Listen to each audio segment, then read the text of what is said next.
Good morning, everybody. I want to thank everybody for being here this morning as we update you on the tragic fire that occurred yesterday at the Evercourt Green Adult Care Facility in Spring Valley. With us today, I have County Executive Ed Day, the Town of Rampo Supervisor Michael Specht, and also on hand we have Rockland County EMS Coordinator Desiree Leone. I am Chris Keir. I'm the Director of Fire and Emergency Services here at Rockland County. So last night at approximately 11:52 p.m., we recovered a body from within what remained of the structure on Lafayette Street. At this current time, there is no positive confirmation that this is the missing firefighter from the Spring Valley Fire Company. This determination will be made once the medical examiner's office conducts their investigation, which will include DNA testing, and it is then and only then that a positive ID can be made. The remains of the body were taken to the medical examiner's office last night and remain there as we speak.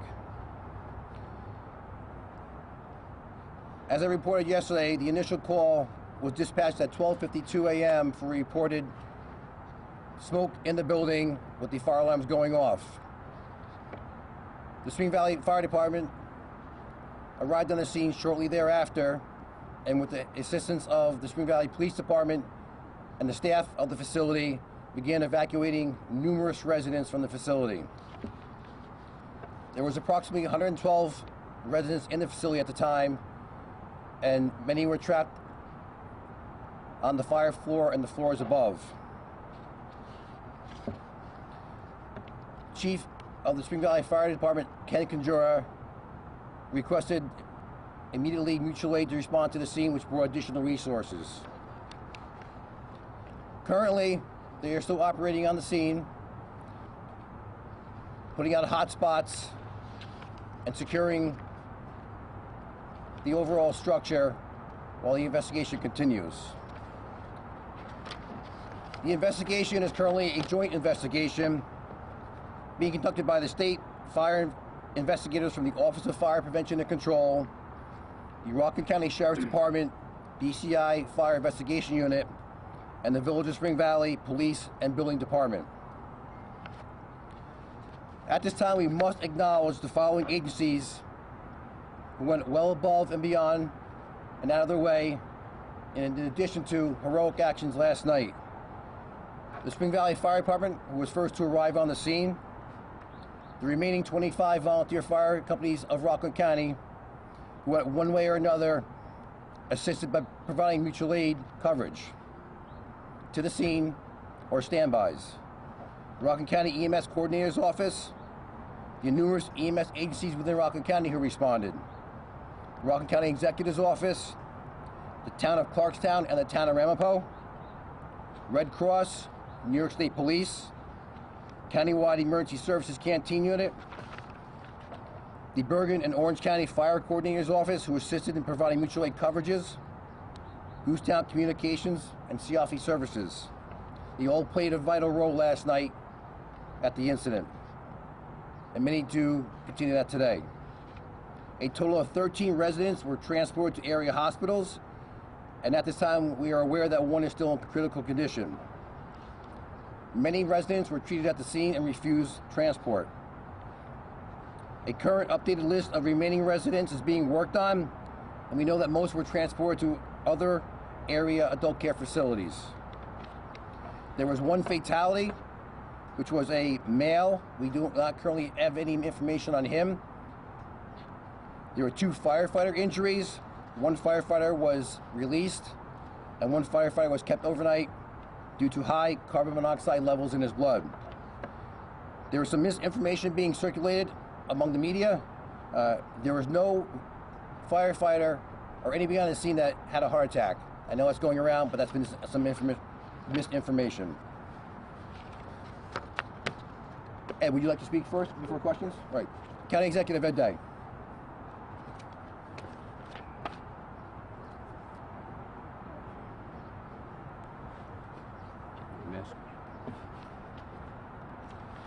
Thank you very much, Chris. As a former first responder myself, I certainly understand the work that we do is inherently dangerous. But this is a very difficult day for our county, and also for the volunteers who risk their lives in protecting all of us. Yesterday, Jared Lloyd gave his life in service to others. He searched as the building burned, determined to rescue anyone who may have been trapped. His loss is devastating. There is no other way to put it. But I will tell you this, his loss and his heroism will never be forgotten. The death of a resident of this facility is also tragic, as any fatality is. And the trauma inflicted to all of those who survived is significant and must be addressed. But this pain comes with a tale of heroism. First responders, fire, law enforcement, EMS. We had ordinary citizens who made heroic acts early on when this fire started. Community safety organizations such as Cheverum, all banded together to do the impossible in the face of imminent danger. Over 100 elderly residents, some infirm, many physically limited, are alive today due to our community coming together to accomplish what can be said is a Herculean task. For that, we should be both proud and we should be very, very thankful. We must give the space and time necessary for those involved to mourn and the process that we've witnessed. We must support them as they search for understanding as to what actually happened to them. This is not an easy task, yet I place it on all of us to be there for those who are grieving, to be there for those who put their lives on the line last night and had to go home with all those images within them. Those images, I can assure you, never, ever go away. There needs to be a place to find them, and it is not a difficult task. Because it's going to be times we'll get to sit with them through tears, anger, and sometimes uncomfortable silence.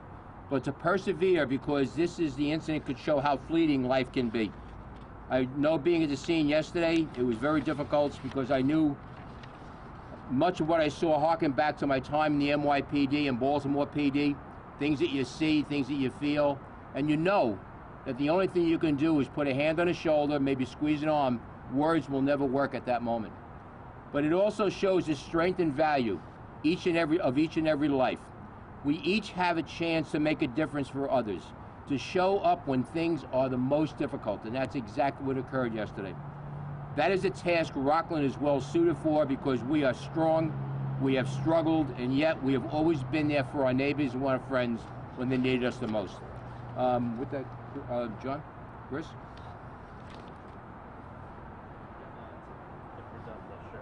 Oh, okay. With this, we'll introduce Sheriff Lou Falco. Sheriff. Good morning, everyone. I just want to give just a quick update from the aspect of the collaboration that is undertaken right now on this horrific day, yesterday, the day before. The Rockland County Sheriff's Office Fire Investigation Unit, along with the Spring Valley Police Department, New York State Fire, and the ATF, as a collaboration, are deeply involved in this investigation. We will come to a conclusion, hopefully in the near future, and at that point it will be shared with the Spring Valley Police Department so they can move on. We don't have any indications just yet whether it's a suspicious fire or accidental, so I wanted to just make sure that we shut that down right now. It's under investigation, and the teams are, even right now as we talk, going through the rubble. Thank you very much.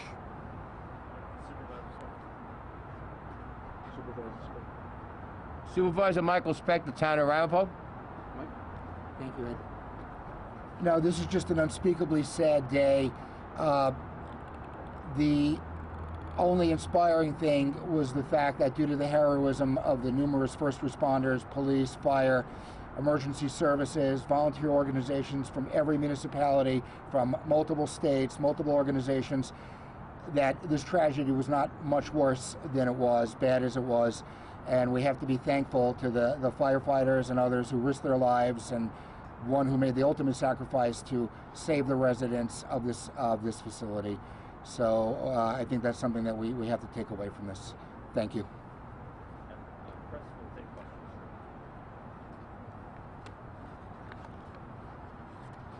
Questions? questions. Yes. We're still waiting on a positive ID. County executive identified the firefighter as Jared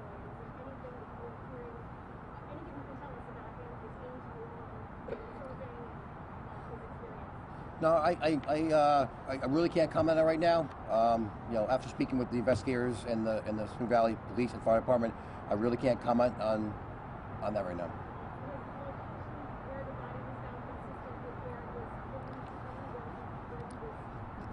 The body that was recovered was in the general area where we felt that after the collapse that any remains would be found. It was quite a process. We worked all day into the late evening, and a ton of rubble and debris that had to be removed very meticulously, and it was painstaking. But all the agencies that were on the scene last night worked tremendously well together.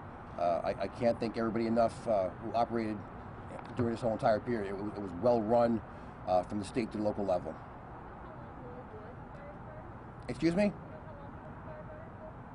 I can't hear, I'm sorry.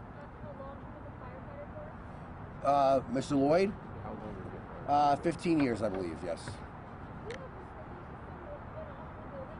I am not aware of a sprinkler system going out of the building. I've heard conflicting reports that it was a fully sprinkled building, it was a partially sprinkled building.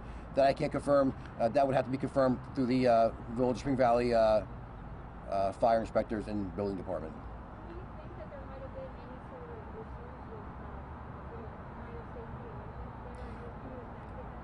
issues with None that we're aware of. We are aware that the Department of Health issues a rooming house permit and a health safety permit for the kitchen. In the past, there were some very minor violations, extension cord uses in a room, smoking in a room, a dirty kitchen, but those were all rectified with subsequent re-inspections and cleared. No, we have no. We know it's a male, and we have no identification from anybody of who that resident is. Kind of give a general sense of all the different things that the investigators will look at: the physical evidence, the video, or the inspection records. Yeah, the investigators really come from top to bottom. They start with all the interviews with the first responding personnel there. They'll interview, they'll probably interview residents, the first caller. They'll interview staff. They'll find videos, photos, anything that can help in making a determination. The first part of the investigation is really to focus on an area where the fire may have started, hone in on that, and they really got to go through the debris, like Sheriff Falco said, piece by piece. It's very meticulous, and you hope that you find evidence that was left over because there was such significant damage. How difficult is that given the amount of construction? Very difficult. So the investigators last night were working with the Siafi services, who were on scene with their claw and the bulldozer pulling debris apart. And as they pulled it apart, they were photographing it and they were inspecting it. And they'll be on the scene, I'm sure, for several days, continuing going through all the rubble. Sorry, what were they pulling apart and inspecting? Excuse me? Just to clarify, because I didn't hear the question, what were they pulling apart and inspecting? Just the All the debris. All the debris. Yeah, there's tons of debris there. It's very time consuming and meticulous to go through, and it really has to be thoroughly looked at piece by piece. In addition, you have to make a determination, where do these pieces fit in the puzzle, right? Where did this piece of debris come from in the building? Was it in an area of origin? So all that is all part of the investigation. Oh.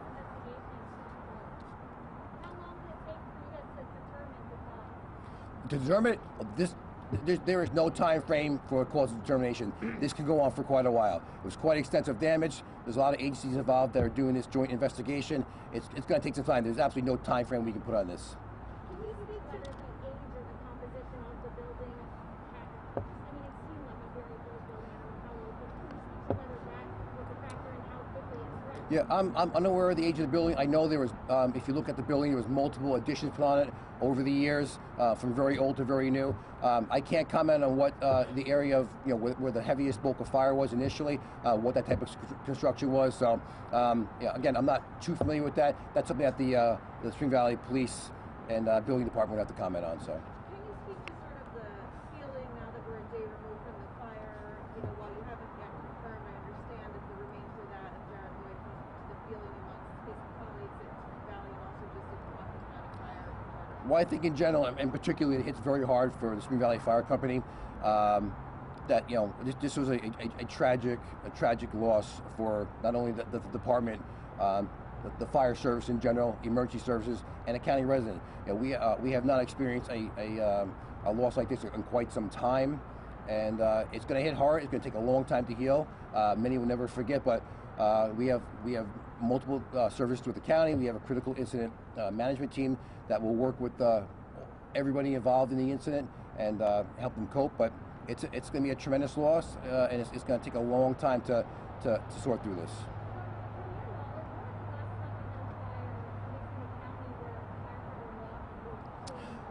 So the last time there's been several fatalities over the years. The last several were related to heart attacks on the scene. I don't remember when the last time we actually had a fire of this type of loss. I think it goes back to the 70s, but we can research that for you and try to find out once everything is confirmed. From initial reports, when the calls first came in, was it stated that it maybe was in an apartment, or was it a common area or a kitchen? No. So as I mentioned earlier, it came in to Spring Valley PD as reported smoke in the building with the fire alarms going off. Spring Valley PD immediately transferred to our fire dispatch control center. They dispatched the fire department. I know Spring Valley PD was on the scene immediately thereafter, and they confirmed they had a working fire with individuals trapped in the building. Chief Conjuror arrived shortly thereafter. He confirmed the working fire, immediately called for mutual aid assistance, and from there it just became somewhat of a chaotic scene. You know, there were numerous residents being evacuated from the building by staff, many on their own. Police department was heavily involved in evacuating and pulling people out of the building, in addition to all the firefighters that arrived on the scene. So that's how the initial call came in, according to the dispatch. And right now, there's no more additional further information on that. Anybody else? Thank you very much, everybody.